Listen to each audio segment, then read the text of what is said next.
Queridos amigos de la radio, como sabéis he estado firmando en la Feria de Madrid. Así que no puedes perderte mi libro La fe, la ética y los valores de los superhéroes. El libro ideal para dar la batalla cultural con una sonrisa. Fundación Edelvives patrocina este espacio cultural. 5, 4, 3, 2, 1, 0. Disfruta con Víctor Alvarado y su equipo de lo mejor del cine. Directo a las estrellas.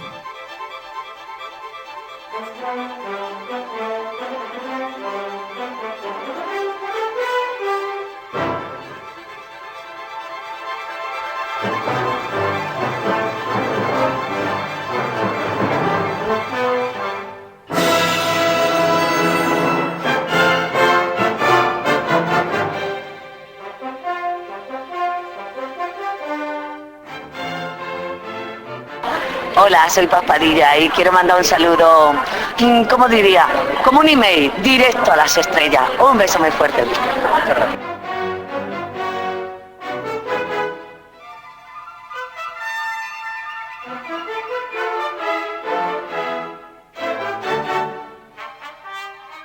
Qué pasada de novela gráfica le ha salido a la AA del cómic español, Alicia Jaraba Avellán, titulada Soy la Malinche, figura esencial en la conquista de México por parte del español Hernán Cortés y su lugarteniente don Pedro de Alvarado, cuyo apellido seguro que tiene que ver o seguro que tiene algún vínculo de parentesco con el que les habla. El caso es que la editorial Nuevo de 9 da la campanada Ding Dong con una novela gráfica histórica bien documentada que sirve para desmontar la leyenda negra en contra de España, con una portada coincidente con el final de la película de Mel Gibson Apocalipto, pues nos recuerda que los mexicas, la civilización azteca, estaba cometiendo genocidio con las culturas que tenía sometidas a sangre y fuego, arrancándoles literalmente el corazón a las jóvenes como ofrenda a sus dioses. En tiempos de Moctezuma II, en la que la lengua oficial del imperio era el náhuatl, que unos años más tarde, gracias a los españoles, sería la segunda gramática del mundo después de la española en tener precisamente esa gramática en formato libro. La novela te atrapa de principio a fin, cautivando al lector por su profundidad y dinamismo. La trama entre la abuela y la nieta es entrañable y llena de significado, recordando a la película Coco de Pixar, antes de que Disney Pixar se convirtiera en un panfleto de las ideologías del siglo XXI, donde se refleja la fe de indígenas y cristianos y se destaca la figura del misionero Jerónimo de Aguilar, un gran evangelizador, como mediador entre ella y Cortés. El único pero que se le puede poner a esta historia es que es demasiado hedonista, lo que lo hace poco adecuado para niños y adolescentes o personas poco formadas. La políglota, hija de nobles malinche de la tribu de Nahua, fue pieza esencial para ayudar a Cortés. Hay que decir que esta mujer fue regalada como esclava precisamente al conquistador por los mayas. Hay que decir que Cortés recibió la ayuda de esta mujer y esta fue esencial en la captación de aliados para lograr la victoria. Como dato curioso, doña Marina Malinche tuvo un hijo bastardo llamado Martín, que fue mandado a España por Cortés, ya que lo tuvo con él, ocupando un puesto de importancia en nuestro país. Hernán Cortés, además, hay que decir que es uno de los mejores generales de la historia, junto al gran capitán Alejandro Magno, Julio César, Patton o Rommel, y que cumplió sus promesas con las tribus rivales de los aztecas, mostrándose como un gran diplomático.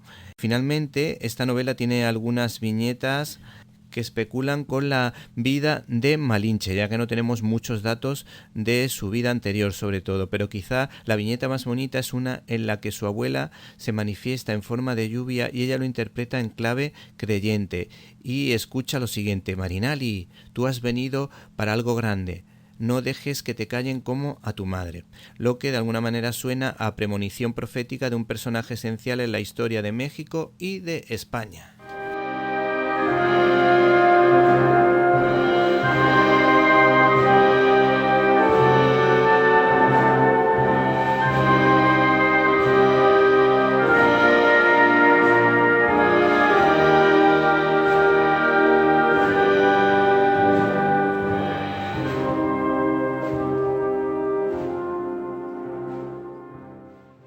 Bienvenidos a una nueva edición de Directo a las Estrellas, tu programa de cine. En primer lugar, quiero felicitarles el año. Feliz año 2025. Que pasen un feliz año y que, desde luego, les deseamos lo mejor para lo que queda del último tirón de la Navidad. Una fiesta tan entrañable que termina, como todos ustedes saben, con la llegada de los Reyes Magos de Oriente. Y en esta ocasión, los Reyes nos han dejado 3 películas: Better Man, un musical relacionado con Robbie Williams, la cinta de terror Heretic, protagonizada por un sorprendente Hugh Grant, el rey de la comedia británica, y por último Andrew Garfield y Florence Pugh nos harán vivir una aventura amorosa en la película Vivir el Momento. En Críticas en un Minuto analizaremos los pormenores de El Cónclave.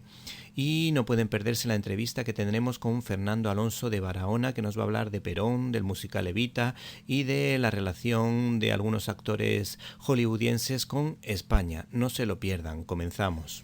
Para comentarios, dudas y sugerencias puedes escribirnos a info@cinelibertad.com. Y si no pudiste escucharnos en directo y quieres hacerlo en diferido, puedes hacerlo a través de nuestro canal de iVoox Cine y Libertad, al que nos gustaría que te suscribieras o nos apoyases económicamente si lo consideras oportuno. Por cierto, te recordamos que estamos ofreciendo un reto, proponiendo, o mejor dicho, un reto a todos los oyentes de la radio para alcanzar los 2000 suscriptores. Así que si quieres ayudarnos, entra en el canal de iVoox Cine y Libertad. Comenzamos.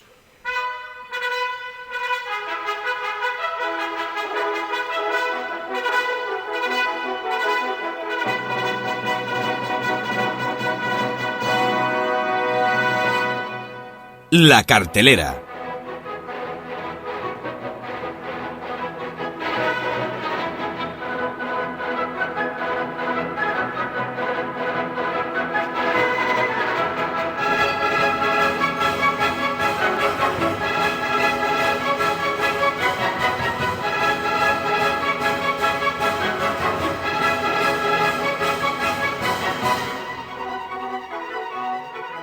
Señoras y señores, ladies and gentlemen, preparen el bol de palomitas porque el director Michael Gracey estrena Better Man, que es una biografía, un biopic sobre el cantante Robbie Williams, que es uno de los cantantes que más discos ha vendido detrás, solo superado por Elvis Presley. Tenemos las declaraciones de este señor a fotogramas que dice lo siguiente: esta es una película independiente y solo así podría lograrse que unos locos se saliesen con la suya, porque por lo que parece el dinero es increíblemente importante en la vida de las personas y para invertir dinero en algo como esto tienes que tener mucho valor.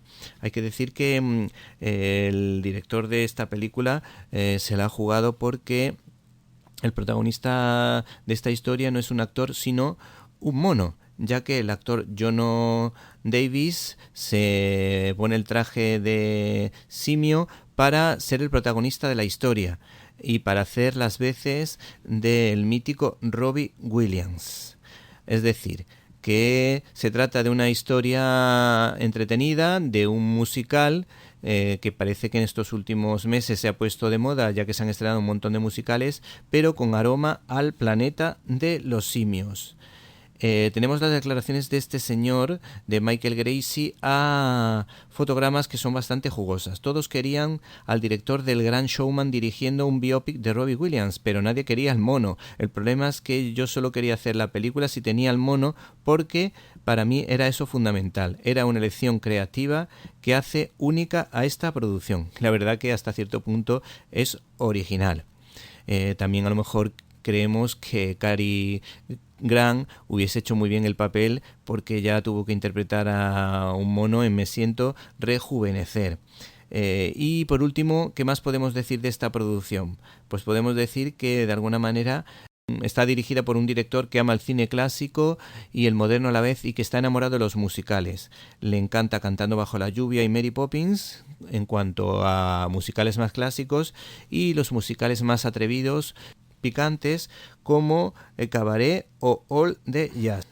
Además se considera un admirador de Terry Gilliam y le gusta mucho en la película El Rey Pescador. Estás escuchando Directo a las Estrellas. Víctor Alvarado. El segundo estreno potente esta semana es sin duda Vivir el Momento, una cinta protagonizada por Andrew Garfield, un magnífico actor, un actorazo que lo recordamos por su papel de jesuita en la película de Martin Scorsese titulada Silencio. También lo hizo muy bien en la película de Mel Gibson Hasta el último hombre, en la que daba vida a un militar pacifista que salvó multitud de vidas durante la Segunda Guerra Mundial sin utilizar un arma, que está muy bien, lo hace fabulosamente bien. Y también lo recordamos por ser el Spider-Man llorón de la segunda saga, ya que saben ustedes que Spider-Man tiene un éxito brutal en todo el mundo, pero en esta ocasión Andrew Garfield le tocó bailar con la más fea, porque tuvo que soportar la muerte de Gwen Stacy, una de las novias más conocidas de Spider-Man junto a MJ. El caso es que esta producción nos habla de la historia de amor entre dos personas completamente distintas.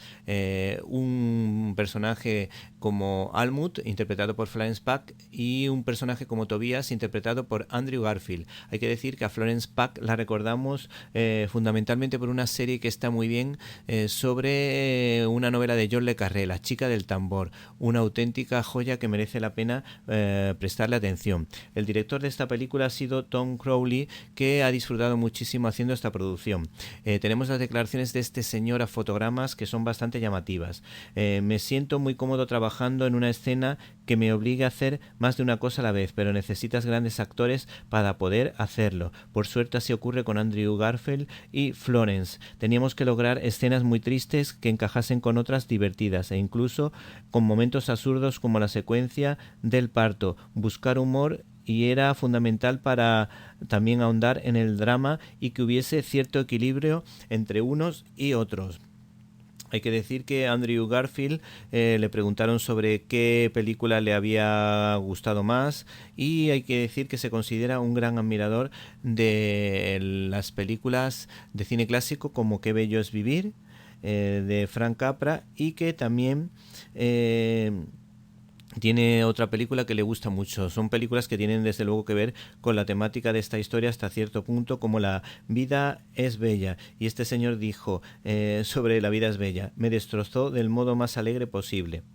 Creo que se hizo algo muy profundo con esa película, que es alegórica, simple y tierna, y no parece que está haciendo nada malo, pero que sí es una película muy luminosa. Y por si te animas a ver esta película, este es su argumento. Almut y Tobias tienen un encuentro inesperado que cambiará sus vidas. A través de momentos de su vida juntos, enamorándose, construyendo un hogar, formando una familia, se revela una verdad difícil que sacude los cimientos de su relación.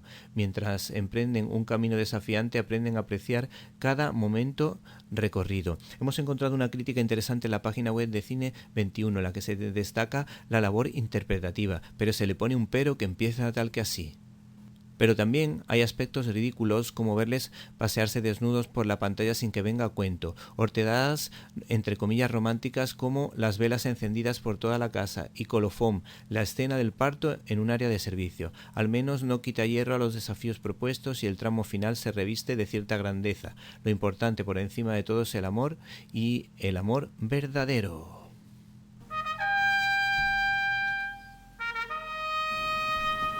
Abrimos nuestro canal habitual de comunicación invitándoles a que entren en Facebook con el nombre Víctor Alvarado _Directo a las Estrellas. Esperamos su comentario.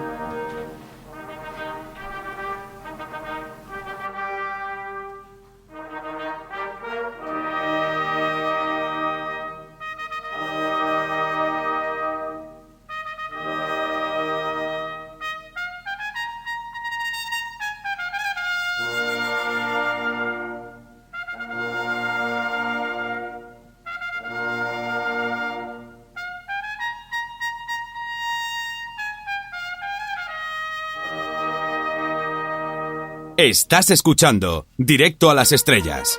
Víctor Alvarado.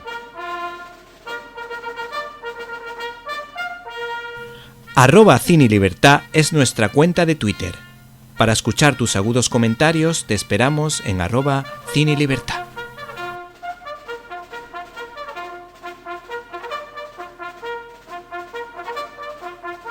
Si eres de los que te asustan las comedias, entonces a lo mejor no te atreves a ver una cinta de terror protagonizada por Hugh Grant, que fue el rey de la comedia durante un montón de años, participando con grandes actrices como por ejemplo Renée Zellweger, Julia Roberts o Sandra Bullock. Además es un actor que admira a estas actrices porque dice que se desenvuelven en un género complicado como el de la comedia, pero que han demostrado su talento en otras ocasiones. Bueno, hay que decir que Hugh Grant pues se hizo una carrera importante dentro del mundo de la comedia, con ese carácter cínico, esa mirada peculiar, esos ojos azules, y lo recordamos por películas como por ejemplo Notting Hill con Julia Roberts, lo recordamos en 4 bodas y un funeral, que es la mejor de todas ellas, y es un actor que ha participado también en comedias como Amor sin preaviso, bueno, un hombre que se desenvuelve muy bien en este tipo de géneros. Y en esta ocasión nos vende la película del siguiente modo. Es una película valiente, no porque cuestiona muchos temas supuestamente sagrados, sino porque se desarrolla en el interior de una vivienda a lo largo de una sola noche plagada de densas conversaciones. No es un planteamiento que abunde en las películas de terror. Por otra parte, y en relación al mundo de la comedia, este señor en Fotogramas dijo lo siguiente: estoy muy orgulloso de algunas de las comedias románticas que he hecho, no todas, y es fantástico que hayan sobrevivido hasta ahora y que la gente las siga viendo, pero me arrepiento de no haber tenido entonces una carrera paralela haciendo personajes chungos y retorcidos. Abrimos nuestro canal habitual de comunicación invitándoles a que entren en Facebook con el nombre Víctor Alvarado _Directo a las Estrellas. Esperamos su comentario.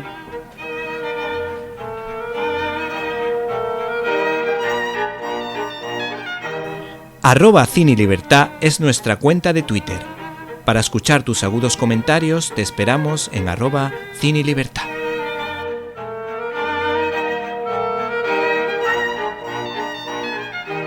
Críticas en un minuto. Estás escuchando Directo a las Estrellas. Víctor Alvarado. Queridos amigos de la radio, como sabéis he estado firmando en la Feria de Madrid. Así que no puedes perderte mi libro La fe, la ética y los valores de los superhéroes. El libro ideal para dar la batalla cultural con una sonrisa. Fundación Edelvives patrocina este espacio cultural. Y como viene siendo habitual en nuestra sección de críticas en un minuto, saludamos del modo habitual. Hola amigos y oyentes amigos de la radio. En esta ocasión desde el canal de iVox Cine y Libertad, al que nos gustaría que te suscribieras o nos apoyases económicamente si lo consideras oportuno, vamos a hablar de Cónclave. La película potente de estas navidades en cuanto a clásicas producciones de intriga es sin duda El Cónclave, donde Ralph Fiennes aspira al Oscar con su papel de cardenal. Varias han sido las producciones de dicha temática ambientadas en el Vaticano, como la profética Las sandalias del pescador, en la que Anthony Quinn era el aspirante a la cátedra de Pedro, venido de la Europa del Este varios años antes de que San Juan Pablo II fuera elegido papa, en una brillante película de Otto Preminger, autor de la extraordinaria cinta de cine negro Laura. Otra producción en este sentido fue Escarlata y Negro, una miniserie / película protagonizada por Gregory Peck, en la que Peck burlaba al nazismo con cierta inteligencia. El caso es que el realizador alemán Edward Berger, autor de la oscarizada cinta antibelicista Sin novedad en el frente, nos ofrece El Cónclave, basada en la novela de Robert Harris. La película mantiene la intriga hasta el final, un final extraño para hacer pensar al espectador, y por supuesto no vamos a desvelar nada, o por supuesto no vamos a hacer ningún spoiler como se dice ahora. En contraposición con lo positivo, la estridente música de la primera parte de la trama resulta cargante, y aunque las intrigas cardenalicias por hacerse con el poder están conseguidas y son lógicas hasta cierto punto, no coinciden con muchos de los obispos y sacerdotes que conocemos, y podemos decir que hay muchos y buenos, comprometidos y cercanos con el pueblo, y en este sentido a la cinta le falta alma.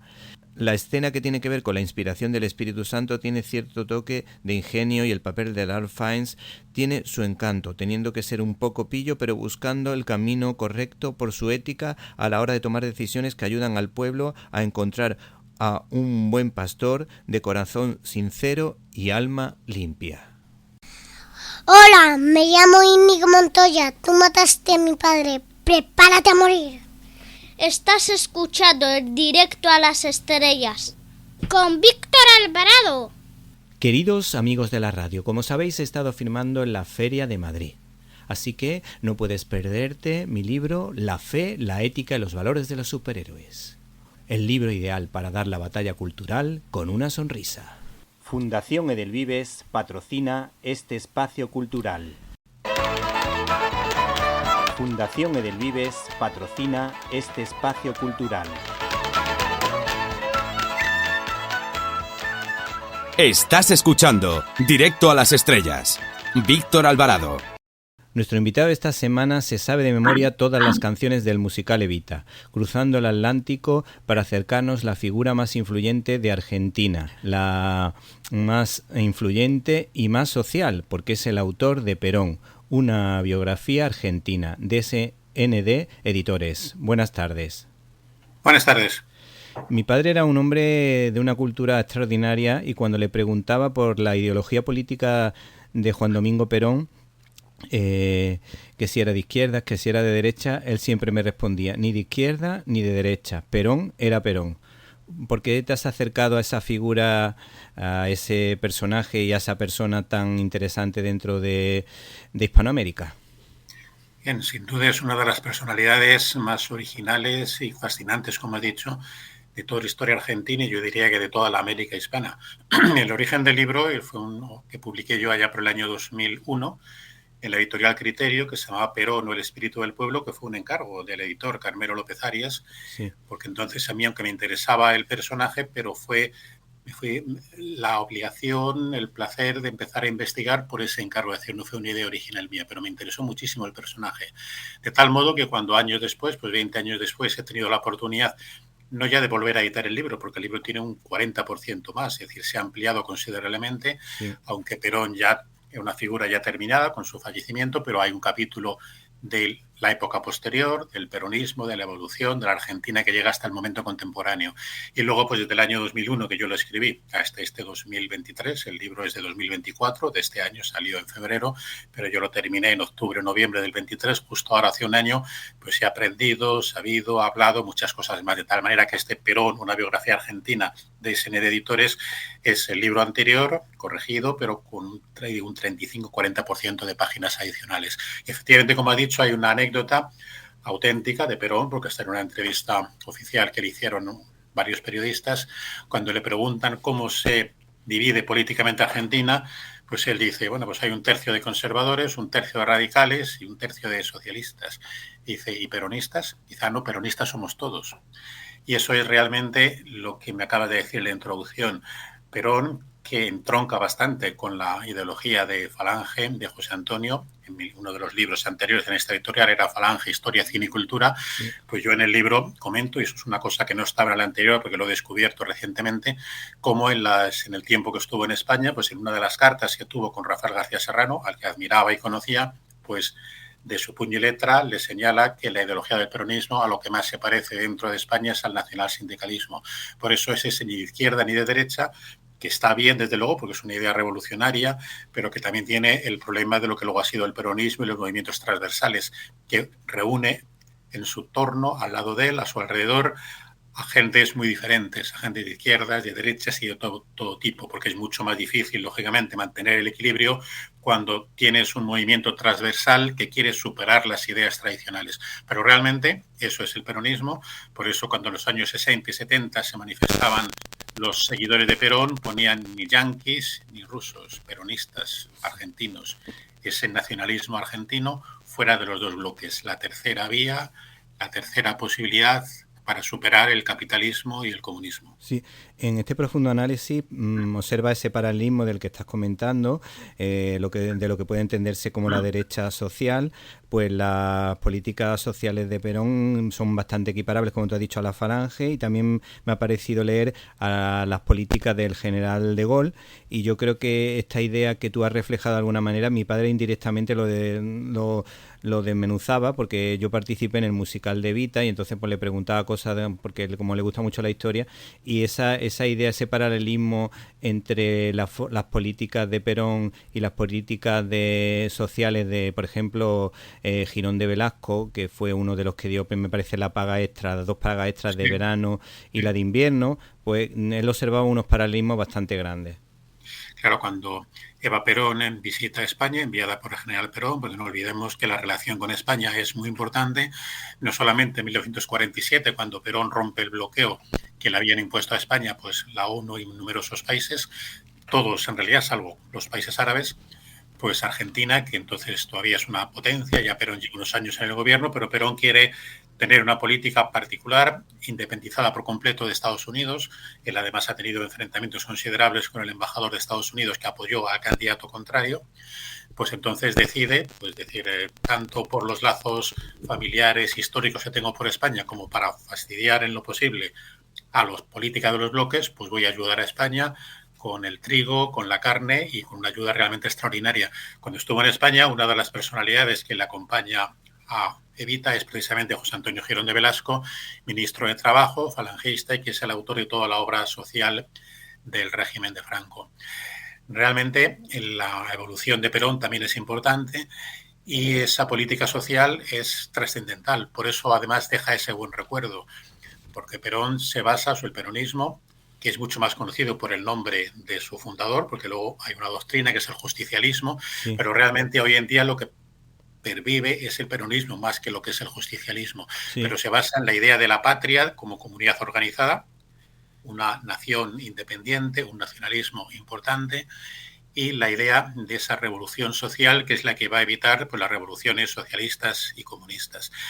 Y realmente el peronismo, Perón, lo que llama la atención es cómo es posible para cualquier observador europeo que un movimiento o una persona que pasó muchísimas dificultades, porque en el año 55 es derrocado por un golpe de Estado, ese golpe de Estado proscribe hasta el nombre de Perón, el Partido Justicialista, todo queda derruido, Perón ya tiene más de 60 años, pasa el tiempo y sin embargo vuelve, pero vuelve ya enfermo de muerte y solamente puede estar unos meses. Le sucede a su mujer, María Estela, y el peronismo cae por otro golpe de Estado. Y sin embargo, con solo 10 años en el gobierno, desde el 46, 9 años hasta el 55, sí. Y después un año y habiendo estado proscrito, pues sin embargo toda la política argentina parece que está teñida de peronismo, aunque sean de izquierdas y derechas. Y esto llama la atención porque en teoría política lo normal es que el peronismo se hubiera extinguido. Y sobre todo en contraposición con España, donde Perón se refugia en España después de pasar por varios países iberoamericanos. En España está desde el año 59 hasta el año 73, con el gobierno, con el régimen de Franco, y sin embargo, pues el franquismo no ha tenido esa sucesión, al menos la gente no se ha atrevido a defenderlo durante años después, pese a que dura 40 años y tiene una aquiescencia social, como reconocen todos los antifranquistas, considerable. Porque realmente esa pervivencia de Perón, aunque si luego nos da tiempo la entrevista veremos que lo que hoy se han denominado peronistas, que son kirchneristas, apenas tienen nada que ver con el peronismo. Perón les hubiera echado patadas completamente de su partido y el peronismo queda como ese gobierno que es woke, que es un gobierno de izquierda progre, que poquísimo tiene que ver con Perón, sí. Mientras que la idea original de lo que es el peronismo, pues sí que estaría mucho más cercana a lo que entonces fue la Falange, lógicamente salvando las distancias, puesto que ambos eran nacionalistas, pero eso es de manera explícita, porque Perón lo presentó durante mucho tiempo, aunque él también pues giró en numerosas ocasiones a la derecha, a la izquierda, para volver al poder.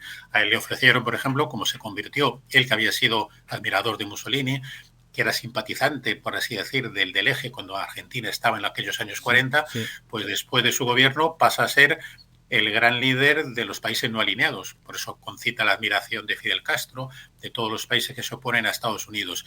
A él le ofrecen, los peronistas de izquierda, pues vete a refugiar a Cuba.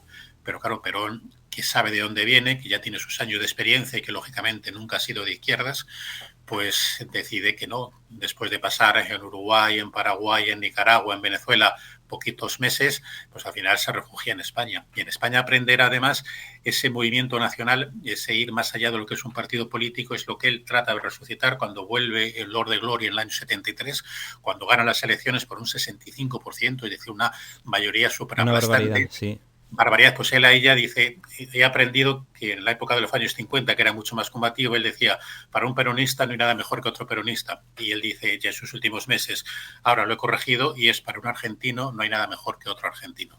Pues he estado revisando el balance económico de su primera legislatura, sobre todo, y la verdad es que parece positivo, a pesar de que cuando tú escuchas, como tú has dicho, luego hablaremos del kirchnerismo y todo eso, que el peronismo fue malo a nivel económico, que estos son peronistas, tal y cual, pero en lo que es el peronismo real de Perón, que fue el que hizo la gestión, se ve un balance muy positivo para Argentina, ¿no es verdad? No, sin duda, en los años 40, por eso deja ese recuerdo, el balance al menos hasta el año 53. Es verdad que luego hay unas crisis económicas y políticas en el 54 y en el 55, cuando muere Eva Perón, que era la jefa espiritual realmente de la nación argentina, pues el peronismo entra un poco en decadencia, pero los resultados económicos son considerables. Es verdad que no es lógicamente liberal en absoluto. Sí. Él nacionaliza varias empresas, pero porque estaban en poder de los ingleses.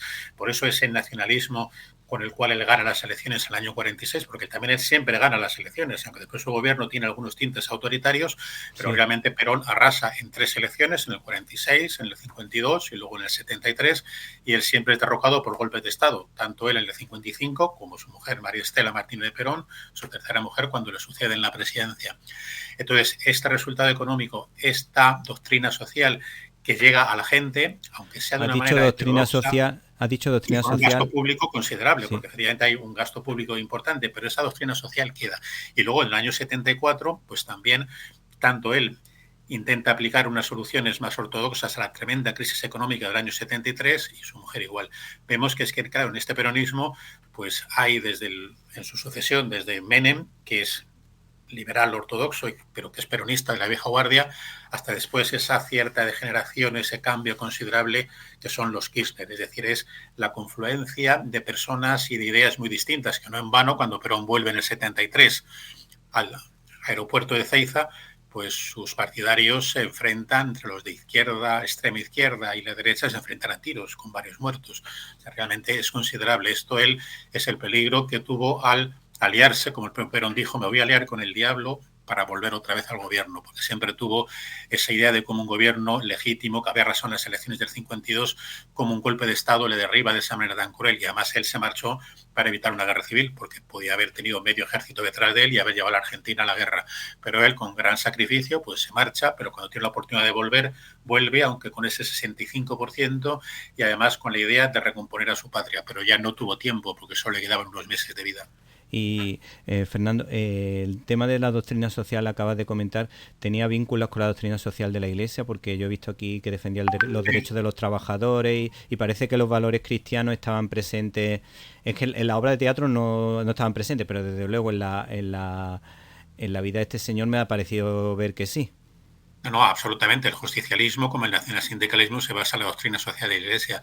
Hay que señalar que Evita, que es un musical con unas canciones extraordinarias y con una visión interesante, pero sin embargo, pues tuvo cierta polémica en Argentina porque los peronistas más ortodoxos pues la rechazaron ampliamente, sobre todo porque la visión de Evita pues es un tanto no grotesca, pero un tanto exagerada, un tanto lejano de la realidad. Hay una película de Juan Carlos de Sanzo que se llama Eva Perón, muy interesante, una película argentina que es absolutamente fiel a la historia, donde refleja los diálogos, las acciones, y es unos años, desde el año 50 hasta el año 52, cuando Evita quiere ser candidata a vicepresidenta para el segundo gobierno de Perón, pero ya está enferma de cáncer y no puede ser, aparte de las discrepancias que varios militares se habían negado a que ella fuera la vicepresidenta, pero no puede ser por ello.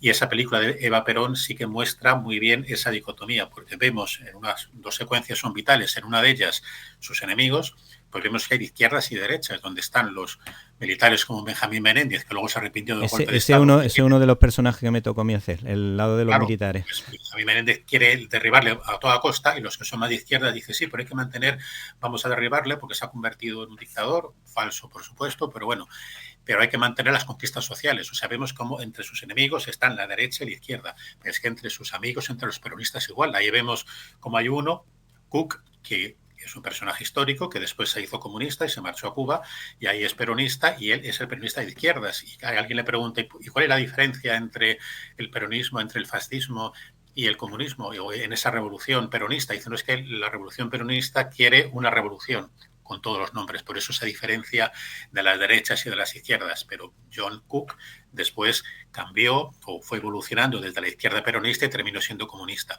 Pero vemos como en la película los otros principales aliados peronistas a ultranza son peronistas no ya de derecha, sino simpatizantes de ese fascismo que originariamente, pues no olvidemos que el fascismo no es la caricatura que después ha sido años después, donde a todo el mundo para insultarle se le llama así. El fascismo, cuando se inventa o aparece en el año 22 con Mussolini, es una doctrina de moda apoyada por los futuristas, que tiene grandes admiradores en todo el mundo y que tiene esa tercera vía entre ni capitalismo ni comunismo.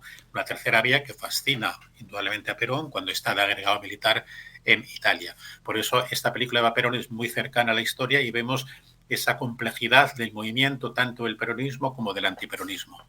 Bueno, dentro del musical hay una canción muy bonita que la cantaba en España Paloma San Basilio, que empezaba así. No llores por mi Argentina, mi vida está contigo, mi vida entera te la dedico, más de 1000 veces te necesito.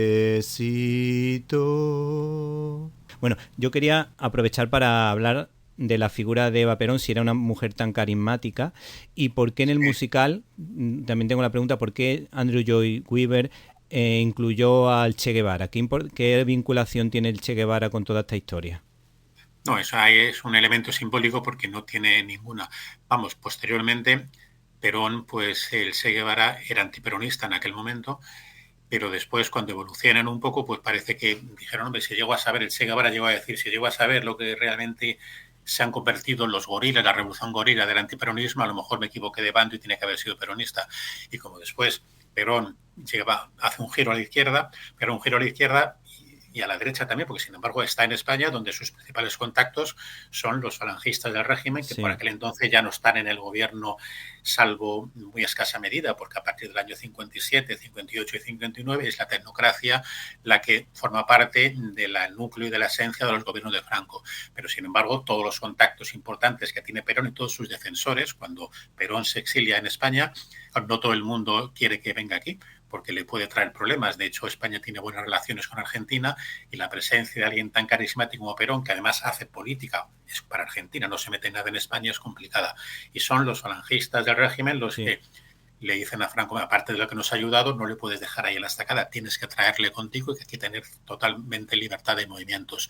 Por eso la película ahí es meramente simbólica. El Che Guevara se lanza ahí como una leyenda rosa, porque después hay una leyenda negra mucho más cruda de la auténtica personalidad del Che Guevara. Totalmente. Pero parece que es como ese libertador posterior y la relación que pudo haber tenido con Evita, que ya digo, no tuvieron ninguna, y es más, él era antiperonista. Lo que pasa es que después sí es cierto que con ese giro aparente hacia la izquierda, o por lo menos de la izquierda, desde España para Argentina, no desde lo que hacía en la política española, pues sí que algunos de sus seguidores coinciden, porque ya digo que Fidel Castro y varios de los seguidores suyos, como Fidel Castro además al principio empieza no como comunista puro y duro, sino como nacionalista, pues hay algunos lazos de unión. Pero es una unión poética y de licencia poética la que tiene la película, la obra de teatro del musical de Evita. Sí, ¿y Eva Perón era una mujer culta o se dejaba guiar por la política de su marido? ¿Cómo fue? Se dejaba guiar en el sentido de que se sintió fascinada por él, por su política, y no es que fuera una mujer especialmente culta, era una actriz, pero tenía un carisma impresionante, eso es evidente que lo tenía, y además se dejó su vida en ello.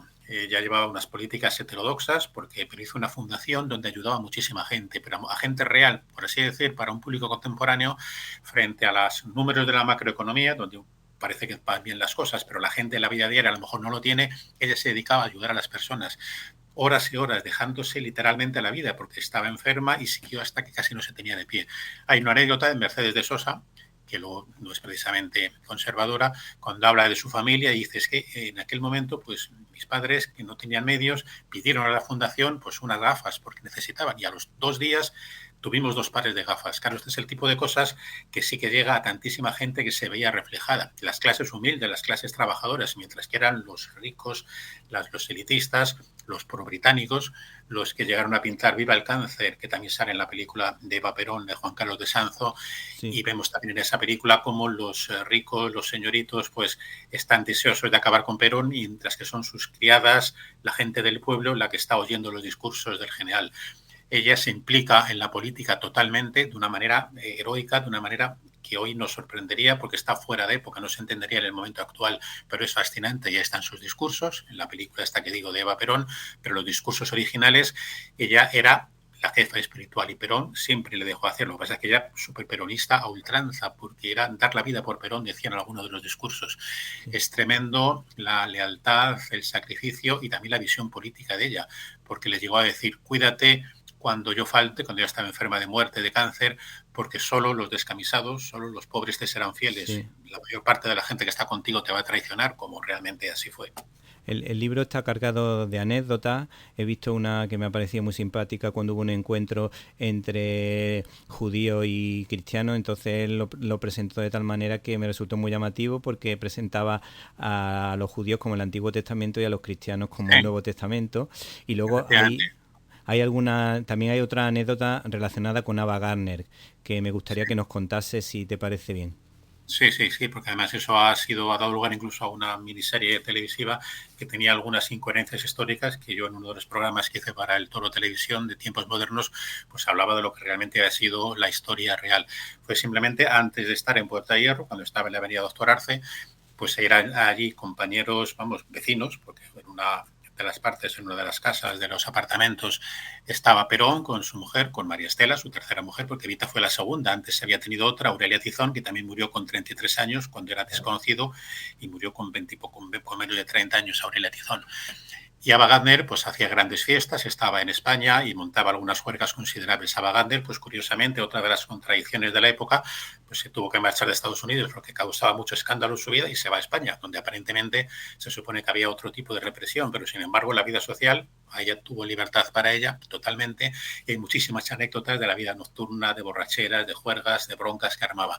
Entonces el general Perón, que trabajaba, se levantaba pronto para escribir, para contar responder las cartas, los mensajes, toda la política argentina, pues estaban escandalizados del ruido que hacía, de la juerga, de los gritos de Ava Gardner, y llamaron a la policía en varias ocasiones, y la policía vino.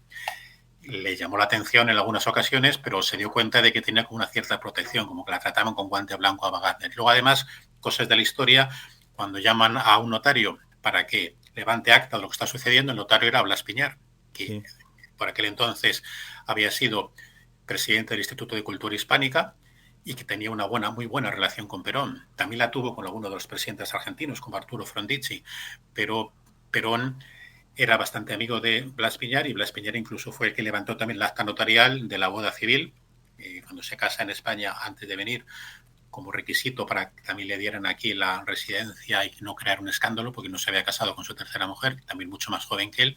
Se casa primero por lo civil y luego por lo religioso, y Blas Piñar levanta la acta. Entonces es Blas Piñar el que levanta acta de las broncas que está armando Ava Gardner.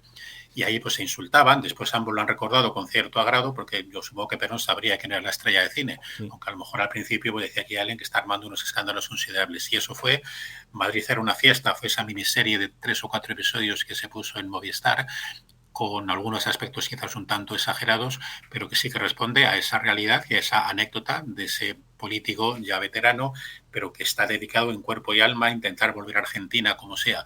Y se encuentra con la actriz, que también estaba ya en su cierta decadencia, pero aún bellísima, va a hacer 55 días en Pekín, y son los años turbulentos que vive Ava Gardner en España, y que también algunas secuencias o algunas imágenes los ha recordado Juvenal de Prada en alguna de sus novelas, cuando habla de ese ambiente bohemio de la España de finales de los 50 y primeros de los 60, donde al socaire de las películas de Samuel Bronston, de todas las superproducciones que se ruedan en España, pues en España está Charlton Heston, está John Wayne, está Henry Hathaway, Frank Capra, Nicholas Ray, Anthony Mann y un montón de estrellas internacionales que ruedan películas aquí, entre ellos Ava Gardner y David Niven, aunque Ava Gardner, como digo, está varios años y siempre recordó con entusiasmo, con agrado, los años de libertad y a veces de desenfreno que vivió, sobre todo en Madrid. ¿Y qué inexactitudes encuentras tú en la serie? ¿Así alguna cosa curiosa que puedas contar? Yo recuerdo una anécdota relacionada con Ava Gardner que la contaba un crítico de cine en el Festival de Málaga, en el que decía que dio 10.000 pesetas a unos barrenderos que la llevaron en un camión porque ella no encontraba taxi.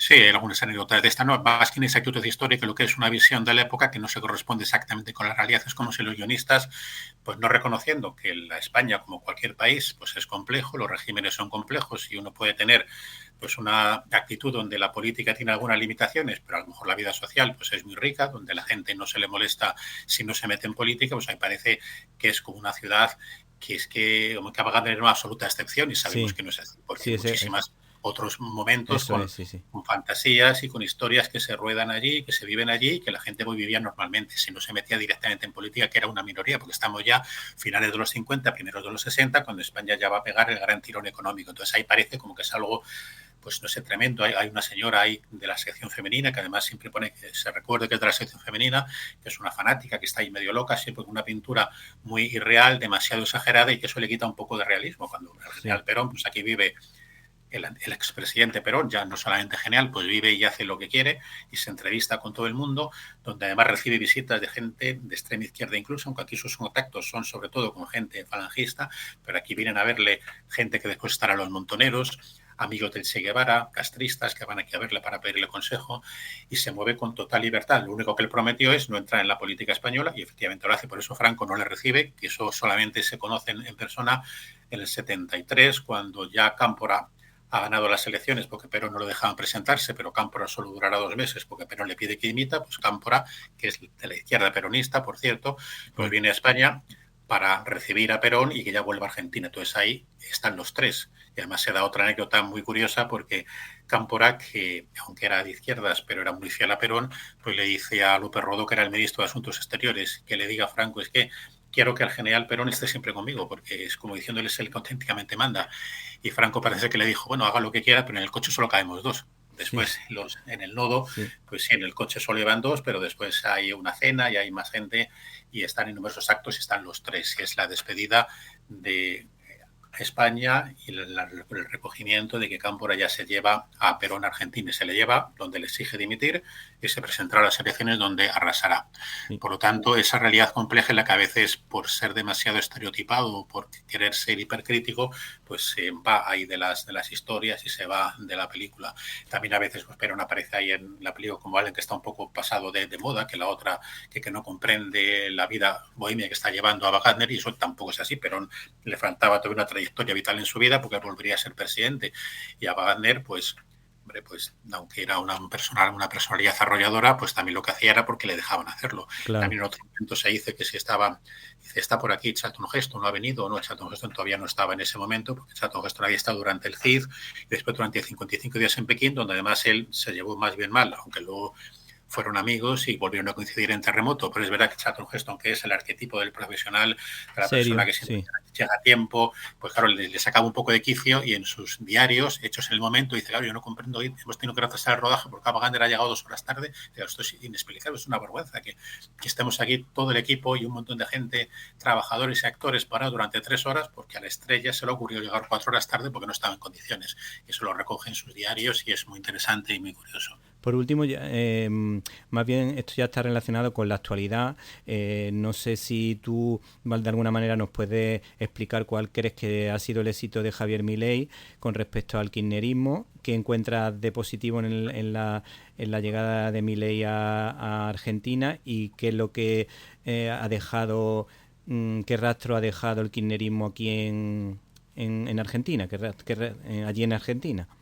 Pues el cristianismo realmente, como ha quedado visto en las elecciones de hace justo un año, pues ha dejado un rastro de corrupción considerable y una crisis económica grande. Y Milei ha ganado precisamente por oponerse a todo ello, al pensamiento woke, igual que Donald Trump en Estados Unidos. Sí. Y ahí, aunque cada uno con ideas diferentes, como pueden ser en España, en Italia o en Francia, porque Milei es demasiado quizás ultraliberal, pero no es solamente en el aspecto económico, sino que quiere ir revolucionarlo todo. Entonces la gente estaba tan harta del kirchnerismo que no del peronismo, que por eso ha ganado. Y además es curioso como Milei, que también es un personaje transversal, complejo, que crea un partido de la nada, que a él mismo, en una entrevista le preguntan cuál es el mejor y el peor presidente de la historia democrática o contemporánea de Argentina, y claro, dice 2 peronistas, porque dice el mejor de largo, Menem.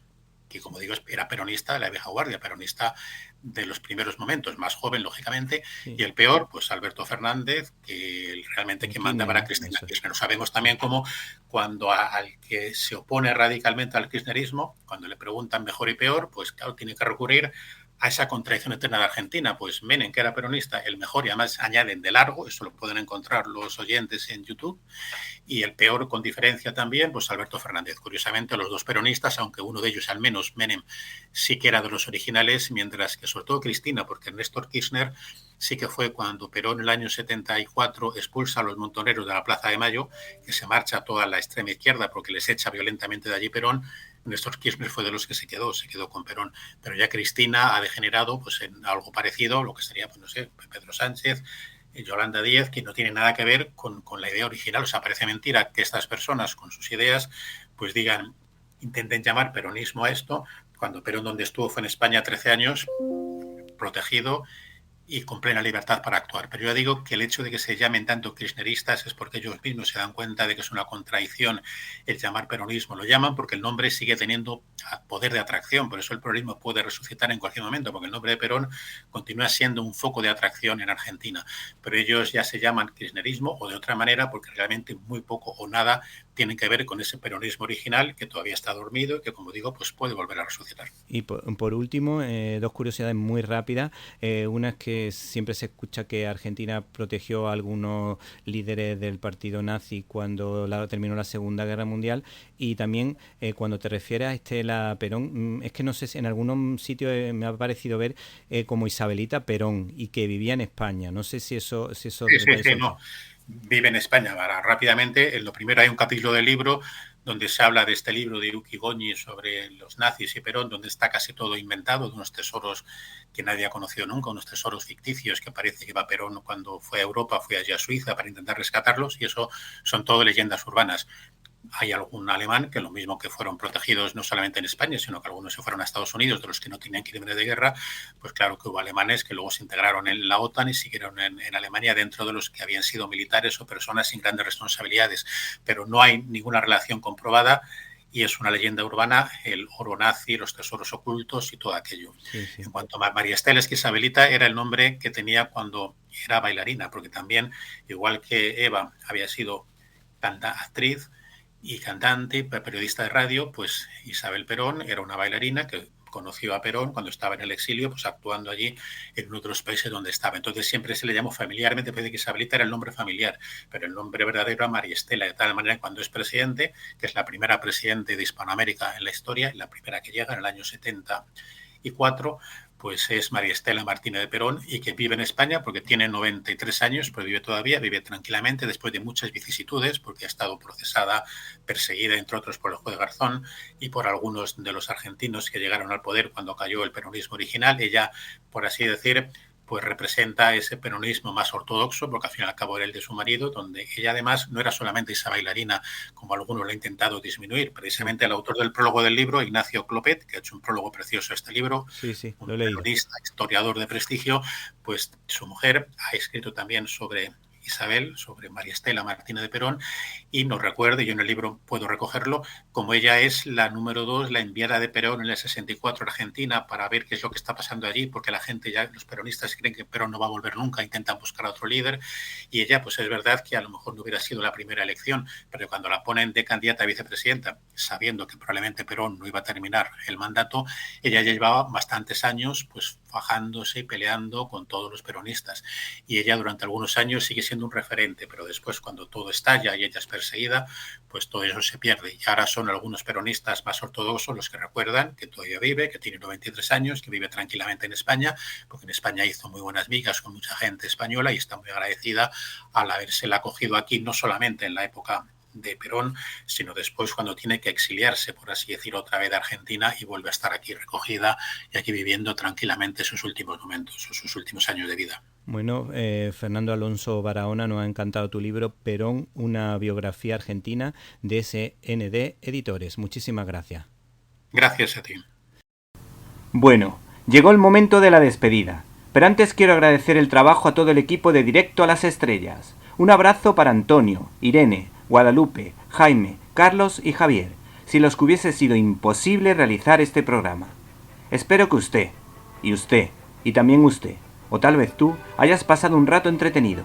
Recibe un cordial saludo de Víctor Alvarado y hasta la semana que viene.